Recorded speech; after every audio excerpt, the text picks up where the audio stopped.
Bonjour Monsieur le Ministre. Tout d'abord, merci de nous recevoir sur ce moyen technologiquement avancé et collaboratif. Je trouve que l'initiative est plutôt intéressante.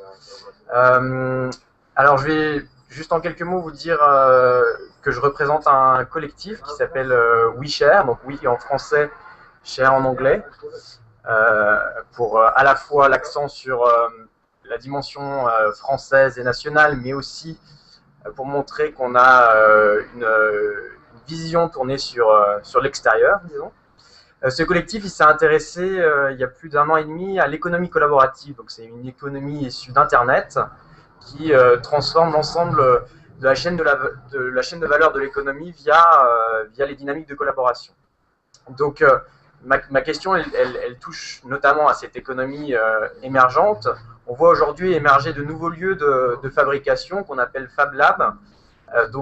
Des personnes partagent des fichiers informatiques sur Internet. Il y a énormément de collaboration aujourd'hui qui a lieu sur Internet. On partage le design, on partage la conception, et aujourd'hui, on peut produire via ces lieux distribués toutes sortes de choses. Donc, via des imprimantes 3D, via des fraiseuses, toutes sortes de choses. Et ces lieux sont en train de se développer. Très récemment, nous avons pu organiser un workshop chez Fleur Pellerin qui nous a permis finalement d'organiser le début de la collaboration sur ce sujet.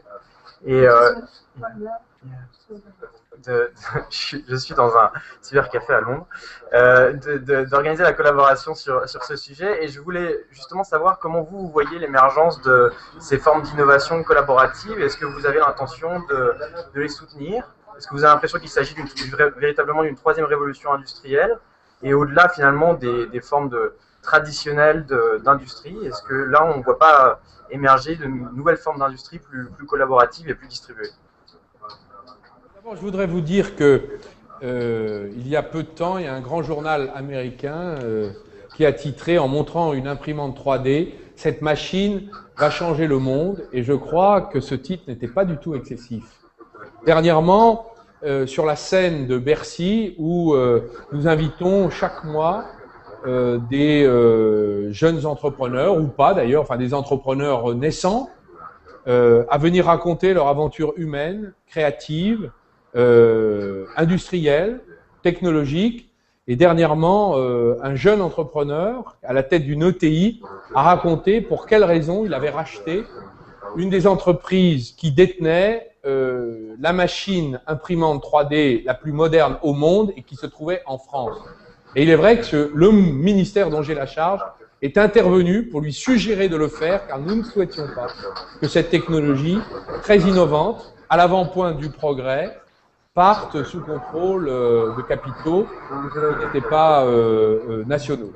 Et c'est la raison pour laquelle lui-même s'en est réjoui et en a fait un atout extraordinaire en investissant dans cette technologie nouvelle pour faire de la France l'un des lieux où s'invente également l'industrie de demain. Ces ateliers de fabrication numérique permettent de réduire le coût de production, permettent de fabriquer en rendant la production accessible à ceux qui manipulent l'image, la troisième dimension, qui est dans l'art du numérique, et non plus seulement qui savent travailler la matière. Et c'est donc la capacité pour des ateliers de devenir tout petits et en même temps très inventifs, très audacieux, et où chacun peut devenir producteur. C'est donc là que sont les ressources, les germes de la future industrie et de la révolution industrielle.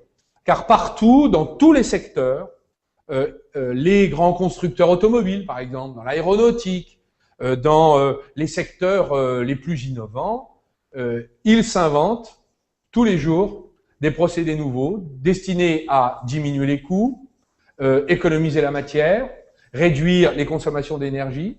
Et les imprimantes 3D, ces Fab Labs, sont précisément le lieu où s'invente l'industrie de demain. Plus la France investira dans ces technologies, et c'est ce que nous souhaitons faire avec des capitaux publics comme privés, c'est pas l'État qui peut tout faire, mais l'État peut faire énormément.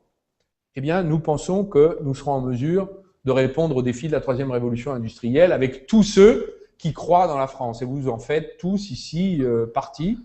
Alors, je vous remercie tous de croire dans votre pays et de porter cette estime en bandoulière que nous pouvons ressentir pour notre pays et ce que nous sommes capables de faire.